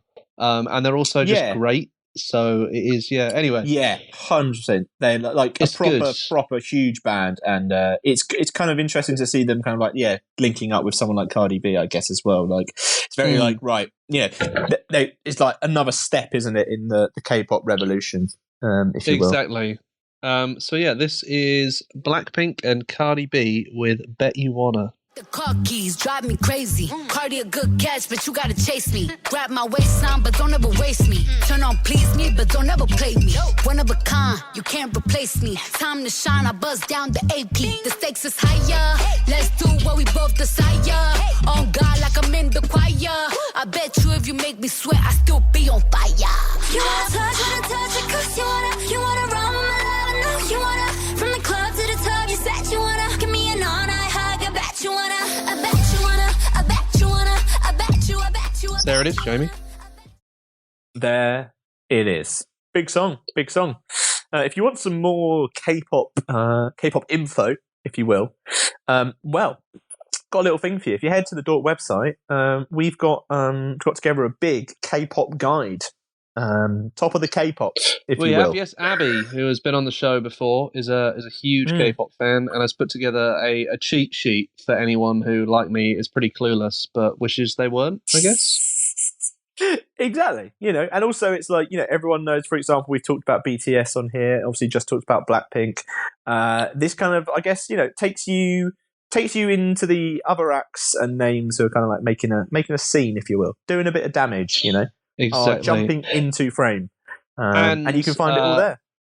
You can, and I also just want to rectify my mistake and say that the track, that the Latin American track, is with Anitta. It's called Me Gusta, who's Brazilian. Anitta is, and it's also very good fun. Let's clear it up. Good But to. also, yeah, I mean, yeah. I'm sure the biggest star in Brazil, one of the most populous countries in the world, needs our endorsement. So it's really good to clear that up. What can I say? We are international. Enjoy Mr. those Worldwide. 5 streams. They're on us. That we have really brought to the table here. Yeah. No problem, everyone. Jesus Christ. I've got some more new music for you, Jake. Thank God, because there's 4 slots and we've filled them. This might Another be task ticked off the list. got another. This is an absolute banger. So, Romy from the XX has revealed her first solo track. Obviously, she's done stuff in the past, appearing on like Jamie XX albums, and obviously with the XX, famously. Why isn't she and called she's- Romy XX? Or have we spoken about this before? And Jamie was the only one that did it. We've spoken about this before. Yeah, Right, Jamie move did on. it. Jamie changed his name. Yeah. Yeah, Jamie changed his name and he fucked up. Yeah, that's the one. Yeah, yeah. It's just yeah, it gets too much sometimes. The nonsense. Please carry on. gets under my gills. But Romy, dropped her first ever solo song. Really, it's called Lifetime, and it absolutely fucking goes. Is all I will say. A huge song. It's come together with it's kind of been working on this over the past few months. Actually, come together during lockdown, which is quite something. So it makes you again wonder. What did you achieve during lockdown earlier this year? Nothing. Yeah, nothing. But Romy made this, which is a big first song. And also, what's interesting is it is that kind of like step departure from everything that the XX have done and what Jamie XX has done as well. Like it is such a club banger, very pop in its in the way in its whole structure. And it's really interesting to see her kind of like step out and do something very different, and just how good it is as well is amazing. So yeah, it's really good to see, and also interesting. I don't know, did you expect this sort of thing from Romy from the XX? Probably not. I honestly don't think I had any. I mean, if it's not like the XX, it's a surprise, and this is definitely not like the XX. So yeah, it's not what I expected. Covered. To be honest. Amazing stuff. Well, have a listen for yourself. This is Lifetime by Romy.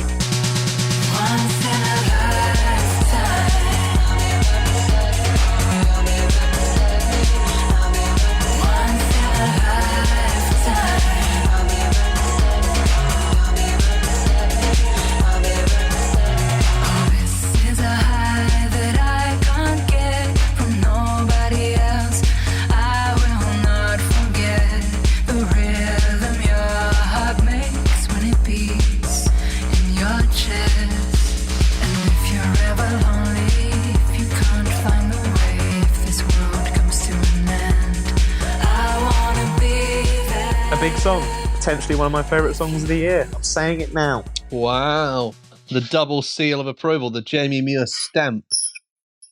Potentially, that'll really sell it. Potentially, one of my favourite songs of the year. Put it on the poster. We'll put it on the poster. We'll go for it. Some great new music there. I enjoyed all of the acts tonight, Jamie. Did you? I did, yeah, love but it. Unfortunately, only one of them can progress. To what? This isn't like Takeshi's Castle. I mean, we're not fucking. Imagine. I thought if I said it would happen. I don't know, moving wall would come down or something. There's Alfie Templeman scrapping with a fucking water gun. I like to think this is more of a get your own back scenario where we gunge people with our nonsense. Yeah, it's more likely that we're going to host our own Dick and Dom in the bungalow at some point. Which one would you be? Well, it depends who you ask. If you ask some people, it's going to be Dick, isn't it? Let's not be childish about this, Jamie. Dick is the taller of them, isn't he? No. I thought, Which one's the short? God, I'm trying to remember. Oh wait, maybe he is. Yeah, I think Dom is the darker haired of the two. Oh, I okay, so believe. he's the shorter one. Interestingly, all of these photos I'm looking at, Dick is on the left and Dom is on the right. So they must have got that from Ant and Dec. Ant and Dec, famous strategy created by those two. Good on Dick and Dom. I saw them play a festival last year. Everyone, kind of like a lot of families turned up, and they just played pumping electro dance music for an hour. That's the stuff, you know. But Dick was the Sandstorm. one that could do magic, wasn't he? He was the magic one. Yeah, I think so. Yeah, so he's obviously the worst, isn't he? Because he does magic. We've been through this before. Of course, yeah, we've been through that. Magicians are the worst people. I mean, good on Dick. Good on Dom.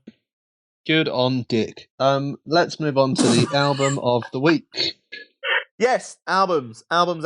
This week we're talking about the debut album from Working Men's Club, which is helpfully also titled Working Men's Club. It's worth referencing that there are. It makes me sad when people do that. I'm like, God, you could have come up with a really fun name, but you didn't. Is that like you're like, oh come on, lads? Like, come on. I just think I've never got to name an album, and they did, and they didn't bother. You know, it's not an issue. It's just sad. That's all. Oh no, clearly not, because we're not making a deal of it or anything. Heavens above. Just worth noting that there are other albums out this week. Laney's album is out this week, as well as others. So good on everyone who makes music. Started strong, Covered. faltered quickly. Yeah, I won't lie. I tripped and I fell. But let's talk about Working Men's Club. Their debut album, very anticipated debut album. Jake, more than anyone, has the scoop and the knowledge after doing the feature interview with Working Men's Club in this month's magazine and reviewing the album. I reviewed the album. I won't just read the review to you. I was thinking about it, but you know what? It's actually pretty long, so I won't bother. And then I had a very surreal interview with Sid, I guess the front man, but also kind of the member of the band. He seems to be the creative force as well. Yeah. Who has a lot to say about everything. And it was very good fun. I'd read the interview. I mean, honestly, it's just shots fired to everyone and anyone. You love to he see says all post-punk bands are shit. Just because guitar music's selling tickets doesn't mean it's in a decent place at the moment. People aren't singing about anything anymore. It's great, but he says it all in a fun. It was a kind of a destroy the sacred icons vibe rather than actually shitting on other bands. It was quite fun to hear someone just being like, the way he was saying it was like, you know what, like, it just doesn't do it for me. Like, I'm not that bothered about it. And it was great because when they were first around as a band, there was a lot of people like, oh, another post-punky band and that. And then there was the lineup change and they came back with another track and suddenly it was like, oh, what the fuck is this? This is completely different, which I think is what Sid was after from the start, really. So should we play one of the more electronic ones from the album, and then we can get into Here we are. one of the more electric ones. Yeah, good. Yeah, Dylan at the Manchester Albert Hall. Good stuff. Lovely. Yes, let's have a listen. Valleys by Working Men's Club. 6 minutes of wonderfulness. Why is the darkness so strong? I'm feeling broken again. So many points to confide. Confusion is right, there's no sense. Why is the darkness so strong? I'm feeling broken again. So many points to confide. Tell you what, that's got me off my feet. It's got me tapping around the room. It's an absolute. What are you, 80? shoot. Jesus. I feel like it sometimes. Jesus. Working Men's Club, though, really, for me, like, kind of have become just a band who I just really, really, really enjoy and really love. And I guess it's kind of stemmed from their lives. Yeah, I was going to say the turning point for us, we both saw them supporting the Murder Capital at the 100 Club in London. And I had this image of them as, one of those post-punky bands, because that when they were the first track that came out did feel like that. And we saw them live, and like it's just, him jumping about on stage with a cowbell, playing 3 synths at once, and making weird noises. And it was great. I absolutely loved every second of it. Yeah, it was incredible. And to hear the album and hear that they've actually managed to get that down on an album without losing any of that energy, is pretty phenomenal as well, I think.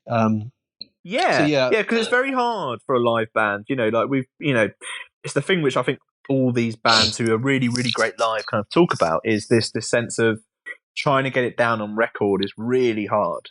So it's something that doesn't come easily.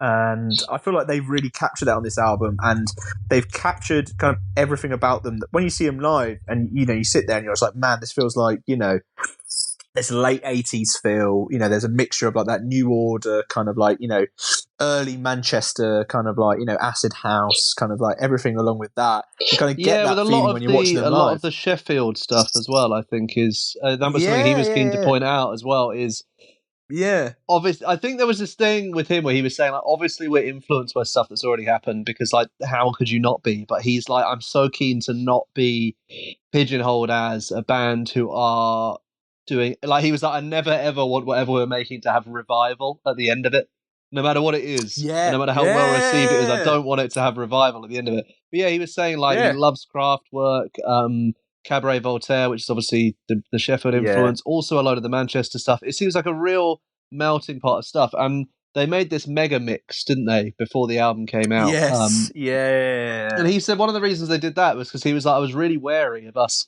getting this track out and people being like, oh yeah, just an indie band that has started fucking around with synths. And he was like, I really wanted to prove that like I actually know what I'm doing here, and like this is what I've always wanted to do. He was like, that first track that came out made it sound like we were a post-punk band that had decided to go in this direction. But he was like, actually, I've always wanted to be here. This is the music I love. So yeah. But yeah, there was a great bit in the interview where he said, he basically said that if you're making music that's too influenced by something else, then you might as well just be in a covers band. So he was like, if you're just doing like post-punk revival, like why not just be a post-punk covers band? That's kind of the ethos that kind of backs a lot of it, I think. And it does show as well. I don't think you can listen to this album and go like, oh yeah, sounds like everything else, Yeah, it really has its own identity, which I think is very, I don't know, it's quite hard, it's hard to kind of like explain exactly what that means, but as in like you listen to it and you're just like, once you're in, you're just like, oh, right, this is exactly what they're doing, I get this feeling of this like underground club at like, do you know what I mean, at like 2:00 in the morning where it's just like, right, all bets are off, you are going for it and throwing yourself into it, and I just really, really, really like that. And it stands out from anything else released this year because of it. It's kind of like, I don't know, like harshness. There's like a harshness to it. Yeah, that's the thing, isn't it? It's got that spikiness really to it. It's not like happy club music, is it? It's not Ibiza anthems. No. It's very it's very post-industrial decline kind of like sounding electro stuff. And I think that the Detroit link that he draws is quite, it does, and the Sheffield stuff as well. This is a real music of like a concrete city. That's how it feels, Yeah. It's like finding the bright spots in like a concrete world, and it's kind of like that sort of like digging around and like to say like very harsh, very like in your face, if you will, but still with that sense of like euphoria that runs throughout. And I think it's that ability as well. Is like stuff like songs like White Rooms and People can has that kind of sense of these kind of like more like straight up band, if you will, sort of influences. But then like you go into other stuff and it's just like huge, like A, and it's like almost like screaming in your face. And Teeth is obviously a big song. It's been out for a while now, but I just really love this album. Is so on its own. It's so on its own in terms of there's no one else close to it. I remember pulling listening when I got this album through and listening to it and being like, A, happy they managed to capture that kind of live energy, and B, just being there like, I mean, this is memorable. I think it's one of those, even if you listen to this album and you don't like it, you're going to remember it. And I think even the way it kind of fares up the rule book with like, it could all be a kind of mega mix of its own. And the fact that there's tracks on here that are 6 minutes or 10 minutes long, you don't really notice because you're listening to it as a whole, and it's not like the energy's dipping anywhere in that 10 minutes. And I'm not sitting there as I would be with 99% of 10-minute songs, thinking to myself like, "Oh, get on with it," because like you're already there. You're not building up to anything. You're already there. So like, there's nothing to get on with. Famous fan of edits over here. I love a radio for you edit. to say that. You know, so this album and the song "Hurricane" by Bob Dylan are the only time I allow a song of that length. The Pantheon. Well, that's a good sign. That's a good sign. That's a good sign. Yeah, it's a really, really great album, and its darkness really makes it. You know, that kind of like that darkness, but with that kind of like club, you know, dark club influence is just amazing, and plus really, really strong. Nice political edge to it, and in the track we're about to play, they call Andrew Neil a cunt, which is good because he is one. So that's nice. Yeah, that's true. That is very true. What nice is the to song, see Jake? that lineup. It's "Cook a Coffee" by Working Men's Club, which is also a great name. I love this band so much. This is "Cook a Coffee" by Working Men's Club.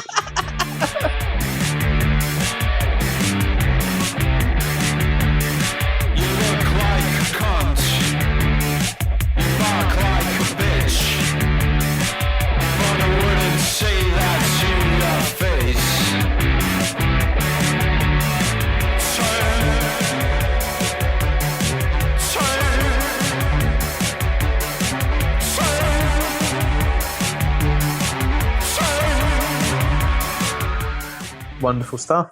Wonderful stuff. An amazing, amazing band. Rightfully a 5-star album. You've heard it here from Jack. Out of 5. 5-star album. 5 out of 5 as well. Not even out of 10. No. Which is always good. Wonderful album. Yeah, encourage everyone to just sit and like properly live with this album as well, because it is just amazing. And I would encourage you, Jamie, to warm up those vocal cords for what's coming next. Oh, no. Okay. Give me 2 secs. Hold on. I need a bit of rosé for the throat.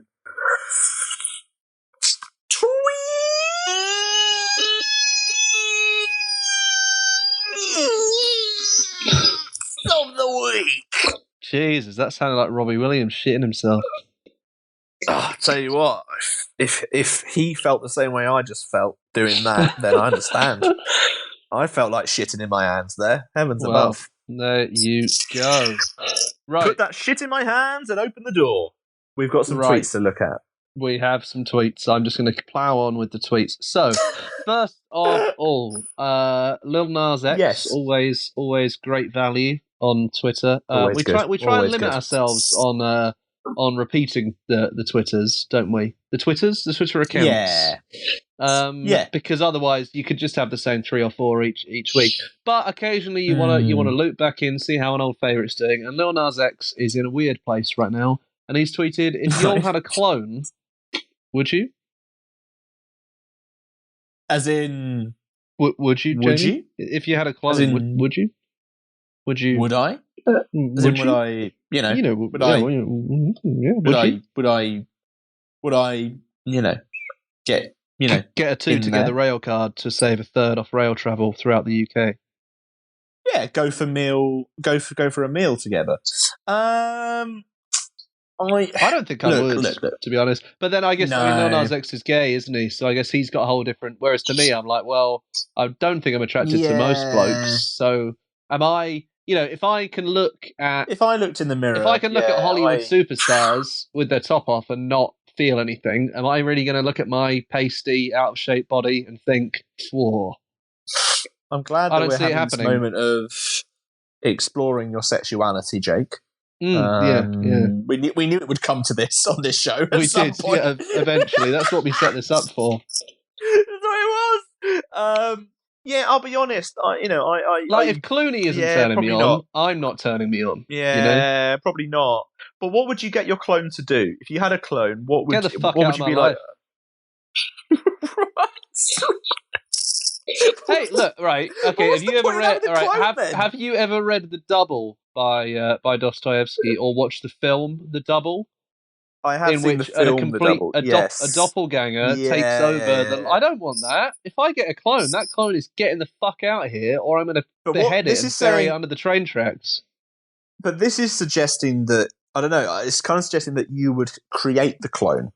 So if you had it just says created it just the says clone, if you had a clone. It just says if you had a clone, Yeah. would you? would you, like if you created this, like say if you had a clone, right, and you're like, Yeah. right, this clone could do stuff that, for example, I don't want to do, what would you get the clone to do? Would there be certain Die. things that you could get Get the out of clone here. to do? Yeah, Right. get you fucked. clearly are, you're Like, not right, on board with this no, clone thing, are right, you, at what all? about there's that Paul Rudd comedy drama thing where he gets the clone, right? And he tries to get him Yeah. to do shit he doesn't want, and then he realizes the clone's taking over his life. I can't risk a clone taking over my life. So, okay, so that's your big fear, is it? That's your Yeah. keeps you Some up at people are night. scared of spiders, some people are scared of heights. I'm scared of a clone taking over my life.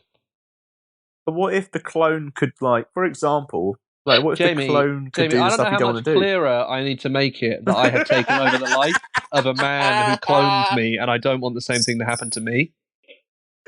Okay? So maybe stop asking questions, play a song by clone Lil do- Nas X, and then we just move on. We don't talk about this anymore. Eh? The one thing that I will leave you with is, would the clone do the show? Here's Little Nas X with Panini. Hey Panini, don't you be a meanie. Thought you wanted me to go, why you tryna keep me teeny now? Now they need me, number one on screaming. No, yeah, you used to love me, so what happened, what's the meaning? I thought you want this for my life. Said you wanted to see me thrive, you lied. Now when it's all done, I get the upper hand, and I need a big bitch, not another fan.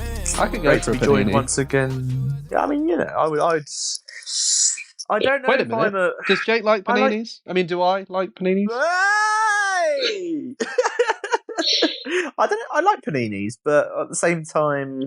I don't think I'd ever pay for a panini, but if I was handed one, quid's in, you know? Really, you wouldn't? Like, because the panini's Well, like the halfway house. Tuna, the halfway house melt, between a a tuna melt sandwich panini and... is pretty fucking good, isn't it? Yeah, it's like a sandwich halfway and what? house Sorry, between no, a meal. no, sorry, halfway house between a sandwich and what? A bigger sandwich. And an act- no, it's like a sandwich and a meal. It's my thinking, like a sandwich and like a main meal. You know what I mean? Like you're two It's just clicks like away from a it's like burger. it's just a bourgeois toasty, isn't it? Really? Yeah. You know, you're getting towards a burger at that point. You might as well just have a it's burger. halfway between a sandwich and a burger. Yeah, but a tuna melt is good sometimes, isn't it? Nice to have the cheese, Yeah. the tuna. And also, like the warmth does help. So in the cold months that It are does. coming up, for Yeah. example, that would be a smart thing to do. Yeah, recommended. Recommend a panini. Recommend a panini. Jake, do you have another tweet for us? Do you have another little tweet? What? I'm doing for all the us to look fucking about? heavy lifting here. All right, fine. No, I've got a tweet, but you know, blocks. yes, In your that bad. excuses, Jamie, I'll just carry this fucking show. Blocks have tweeted. Do people aged 23 even exist? Yes, they do. Yeah. I've got a tweet from. Oh, yeah? What do you got? Yeah. I've got a lovely little tweet. This one is from, I guess, a band that we both enjoy. You know, we both enjoy quite a lot. The Wombles, yeah. So this, yeah, it is the Wombles. After I threw them under the bus earlier. They're After back. you threw them under the bus. Well, I'm not exactly a fan. Like, hold on a minute, I haven't looked back yet. You know, don't take me for granted. No, Ringo Starr. Wait until you hear about the fact that I haven't listened to any of Ringo Starr's solo stuff in my entire life. So what about that? I have no idea. Hey, don't look at me. I'm not to blame for this. Come on now. We're talking about Walk Disco. Good band, great band. Their new EP is actually out today, by the way. Just saying. Is it today or is it Friday? Well, no. As in, it's out today, though. As in, like, if you're listening at this moment in time, it is out. So yeah, but is this like your left or my left? Is it out our today or the listeners today? it's out. It actually is neither. I think it came out earlier than that. Just fucked it. Honestly, just say the tweet. Say the fucking tweet. Walt Disco have tweeted.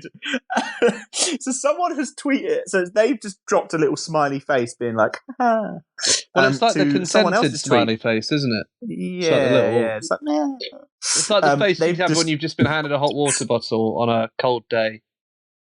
Yeah, exactly that. They've quote tweeted another tweet, which just says, "Walt Disco is just gay news." I think that is doing Walt Disco a disservice, to be honest. Yeah, I think Walt Disco are. Come on now, I think they've done themselves in there. Walt Disco is just gay news, but I mean, no. There's something great about the specificity of that, though. That person really is listening to them going, what do these guys remind me of? What is it? What is it? And then he's finally, oh my god, it's gay news, of course. It's gay news. It's gay news, guys. Guys.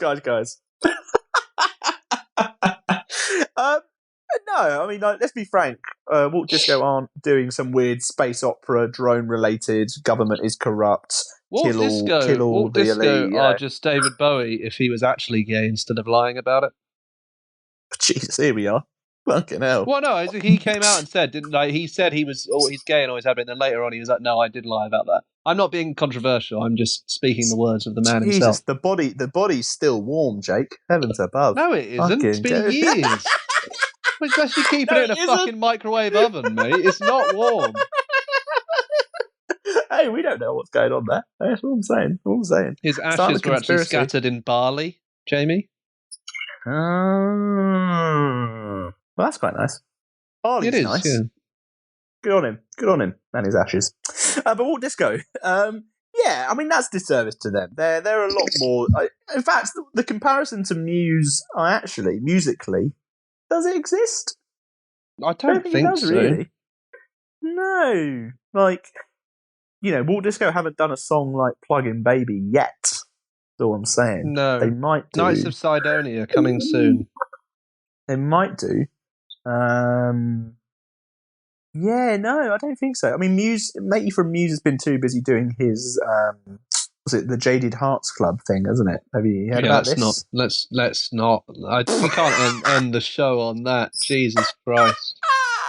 Don't worry, no. We won't end the show on that. Let's play a track from Walt Disco. This is the suitably brilliant "Cut Your Hair" by Walt Disco. Living too fast, but going nowhere. Stuck in the past, you lost yourself there. Cut your hair, another spill. Cut your hair, another spill. Cut your hair, another spill. Cut your hair, young, hard, handsome brother. An amazing band, Walt Disco. A banger. It's worth noting that Walt Disco will be joining us on the show in the near future. Keep an eye out. Subscribe today, and obviously the episode will drop in. Click the bell, the like, the retweet. But yeah, if you don't want to miss an episode, obviously, please subscribe on your relevant podcast platforms, and you won't miss it. And we won't have to, admonish you. You won't have to, put a little slap on the wrists, if you will. But Jake, Jesus. I think that predictions, Jamie. Yeah. What was our predictions last week? Who cares? They never come true. No. There was 1 week where it did. What was that week? I can't remember. I barely remember what I had for breakfast. Okay, I think that Blossoms will release a new clothing line. And it's going to be all about kind of like, I don't know, you've seen the mullet and how that's done so well, for example. The mullet is now coming back into fashion. I'm not saying that I might get a mullet, but maybe. But what about Blossoms will release their own clothing range, which will include a hair extension, and they will call it a Charla mane, as like a lion's mane. Wow. That's nice. A Charla mane. And they could pull it off as well. Good lads. What about you, Jake? I think that Sting will get a train to Edinburgh, and some luggage will fall off the luggage rack onto him and bruise him slightly on the arm, and he will sue the train company and win millions of pounds.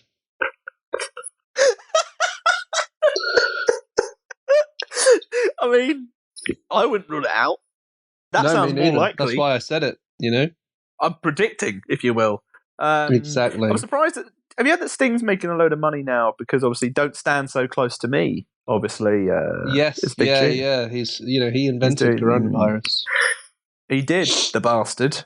He sat there in his lab and made it. Sting. It's equally harsh when you think he also did a song called Every Breath You Take. Oh, the psycho. Jesus. Sting, you bastard. Fucking maniac. That's, on that note, I think that's about all we have time for this week. Yeah. So remember, guys, that just because the leaves are falling off the trees doesn't mean your skincare regime has to go the same way. You'll be getting less sunlight, so maybe a vitamin D top-up can help maintain that rosy complexion.